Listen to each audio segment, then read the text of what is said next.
Josh, why have you not bought the new Prince of Persia? Don't put me on the spot like I this, put you Scott in Tilbert. here on the spot. The only reason I'm not buying Prince of Persia, because it does look very good, is that there's too many other games to play. I can't just stop Baldur's Gate 3, but you might be trying to convince me today, I suspect. I just want to do a little video on this, and hello everybody, welcome to What Culture, I was going to say the What Culture Gaming Podcast. It's just a little chunk that we thought we'd do, because I've been on Prince of Persia since midnight. I busted out the deluxe edition purchase. Doesn't sound like you. It's not me, I just like to support this thing, and I want to highlight a few things with this game. I've only played it for about an hour and a half, if that. I did play the beta or the demo thing quite a lot as well, but it's just a very solid game. Obviously the reviews are out there, and it's always that big conversation or big talking point on what is the launch day version, what state is it in. For example, I have it on Switch, which I wasn't expecting to do. Interesting. I wasn't expecting that. It's really, really good on Switch. Like, it runs pretty much at 60 very consistently. It's 1080p, but like I have a Switch OLED, so it's like I'm holding it pretty close. It looks gorgeous. I did do the demo over on PS5. It runs gorgeously over there as well.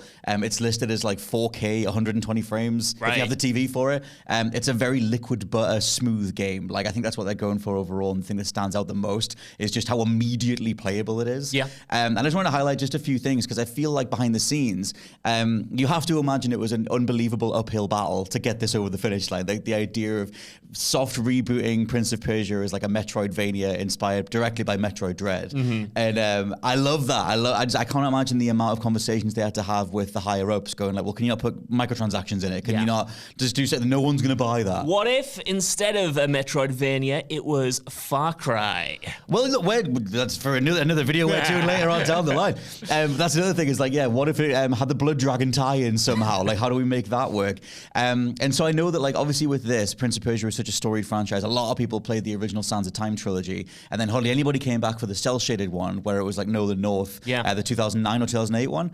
Even though that's kind of been retrospectively appreciated as a really, really solid action-adventure game, but that kind of buried the IP for ages. And we kind of didn't really see anything. Like, those games, as far as I know, are backwards compatible on Xbox. You can access them somehow, but then there's going to be the Sands of Time remake, and that fell apart. And it's like, I don't want this thing to die. The last one was it the Forgotten Sands, where it was kind of like I every time forget that. Everyone forgets that one. It certainly lived up to its name, but that was like a pretty decent effort. But I think it was an interim sequel, like it was set between some of the games, so they tried to go back to there. The movie, the Jake Gyllenhaal movie, forgot that existed as well. So generally, even though the game itself, it may not necessarily be my genre, I am happy to see that this got made at all, because like you said, it definitely would have been an uphill battle. And to see Ubisoft finally starts to use their biggest IPs to make different kind of games. I hope this isn't just a one-off, and I hope we see more experimental titles going forward, because truth be told, it gives me hope for something like Splinter Cell. If this version of Prince of Persia can exist,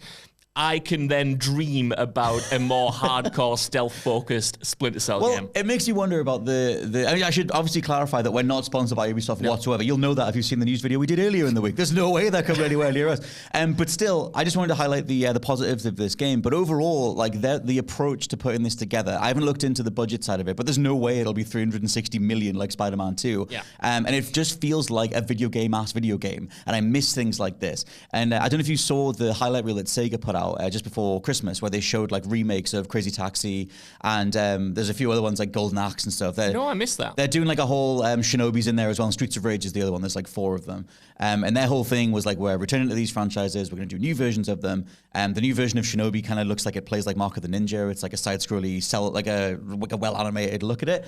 And I was like, this is what gaming is. And I was just like, and it's just me getting on my soapbox and bit in my anti-cinematic soapbox, where I'm like, cool, gameplay mechanics, awesome. And I can bring that back to Prince of Persia, because this thing has in it one of the coolest like innovations for the Metroidvania genre that Metroid or Castlevania have never done, which is a shortcut on the D-pad to just take a photo of what you're looking at and mark that on the map. That's handy. So you know exactly the thing, and it's the most simple thing, but like it's just little things like that where you can tell the devs cared about the Metroidvania genre. And even like, you know, Metroidvania heavyweights like Metroid Dread or Hollow Knight, or like back in the day Super Metroid, whatever it is, they've never done that. And some of it is a technological thing. everything. Like even on the Switch, you're just pushing a button, taking a screenshot. I thought that would be maybe an SSD thing or something over on the bigger consoles. But it's not. Everything runs butter smooth even on the Switch. And it's just a cool feeling of like, and then another thing, as I go on, keep going. is that in the menu, when you first load it up, it asks you if you want to have exploration mode or guided mode, which is an interesting thing. Yeah. Because that's a specific split that the Metroid series did over time, where like in Metroid Fusion, it's like, oh, they'll just tell you like, oh, the mission goal is over there, but you get there however you want.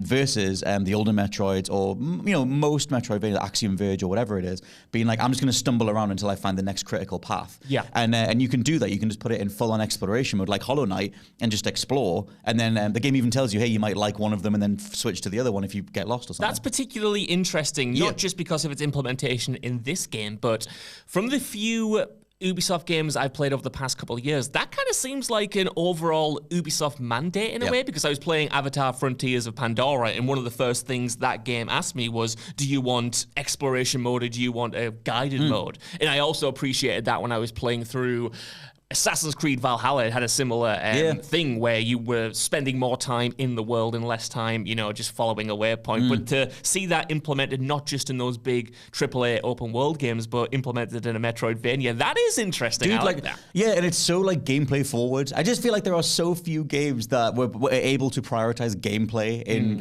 the conversations that happen behind the scenes, and this one just reeks of that stuff in the best way possible. And yeah, I love that thing. I want to shout out the Persian voice acting as well. Like you can switch the audio to Persian, which is just a cool little touch.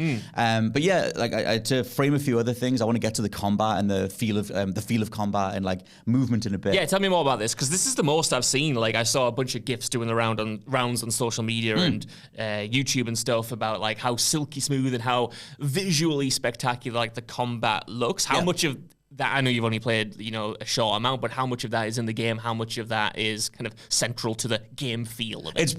There's a lot. I mean, you're getting, it does the cool thing. This is such a specific reference that like 7 people are going to get. And I think you played it. Did you play Counter Spy on the PS4? Yes. Yeah. You know that game would have side-scrolling and then it would zoom in and it would be like, oh, actually, no, everything is in 3D and you're now taking cover and the camera's over your shoulder. It has loads of little cuts like that. Really, really slick game. Super overlooked. Very, very awesome. From like 2014 or something. But yeah, it has that where like when you counter at just the right time, it'll zoom all the way in and you'll get like a fish, like a proper finisher thing, doing that as a finisher thing. But there's also like boss counters that go into little mini cutscenes where you do a really cool move. And you have power-ups as well. Hold one of the shoulder buttons, push a face button, you can do different charged attacks. You unlock different ones, you get different amulets and stuff. And there's different ways that you can spec Sargon, who you play as as well. Which was a thing that's worth clarifying. You don't play as the prince in this. Right. Prince Hassan gets kidnapped at the start. They kind of did like the like Double Dragon type thing where like the main character gets, our main character gets taken away and you're just playing as one of this team called the Immortals, which isn't a tie-in to Immortals Phoenix Rising, sadly. That game was also incredibly overlooked, I'm just saying.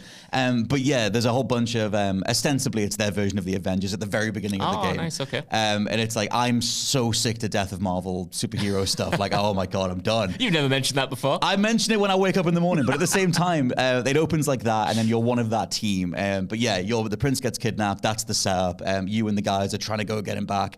And you go to this mysterious place called Temple Kaf or Quaff or something. Yeah. And all time is displaced and all that stuff's all messed up. So the general setup is like you and the gang are all kind of thrown out of whack and time moves differently. And like the platoon that was ahead of you, you find them, but they're all really old all of a sudden and 30 years have passed. It's cool. That's a good point. And I want to ask you this question now. How As I dodged your previous question. Did you really? I'll get back around to it. I thought you answered it quite well. I didn't even talk about combat, but I a little bit. You did. I want to ask about like the time mechanics themselves, because obviously I've just realized, having remembered the old games, how integral, rewinding time and stuff to solve puzzles was and how you could use it in combat.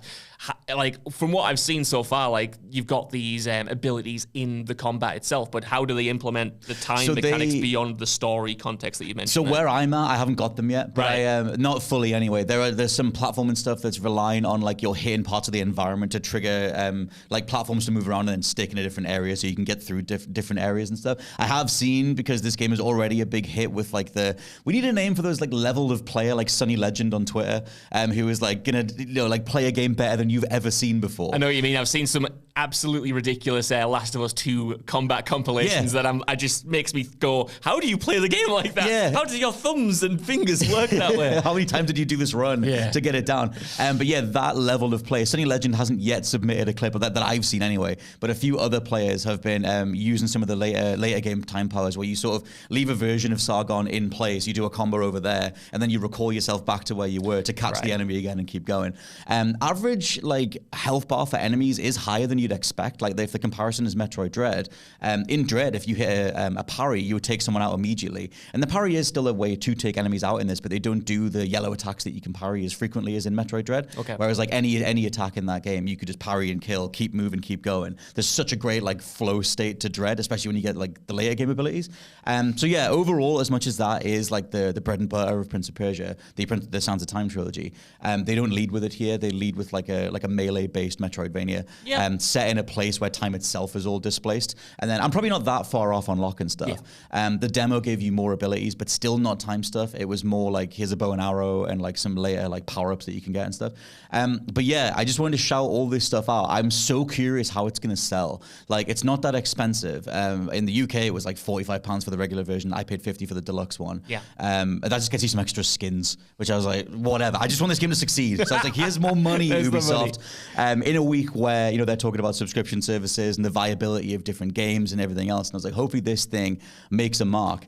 But yeah. Yeah, it's interesting because obviously Ubisoft have made so many mistakes over the past few years when it comes to their biggest franchises. But it kind of seems like they are treating Prince of Persia with a certain degree of respect that maybe the other ones don't get, between a game like this and even them making the decision to delay the Sands of Time remake when the initial trailers came out and people were kind of like, oh, I'm not sure about this. Yeah, it looks a little bit undercooked, not as big of a comeback as we would expect. So between those two projects, hopefully this IP is in a good place and hopefully, like you said, it sells well enough to give the publisher confidence to experiment again with their other big franchises and not just give them all the Far Cry makeover. That's the thing, and it's like this, there's probably ways they could mess it up going down the line, make a sequel that's full of cosmetic microtransactions or whatever it is, but I feel very confident with this. It feels like a nice little boxed-in release, and Ubisoft do them every now and then. It's easy to forget how good of a studio they can be when they're not bogged down by chasing, like I said, microtransaction stuff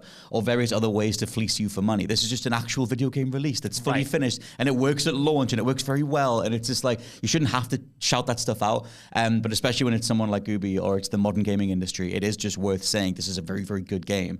And even the original creator of Prince of Persia, Jordan Mechner over on Twitter, has been like, sharing it as well, saying he's really happy with it and everything, which is really cool to see. And yeah, I'm loving it at the minute. I'm going to play a lot more of it. Obviously, the reviews are already out there for it, but I just want to shout out a good game, to be honest, in 2024.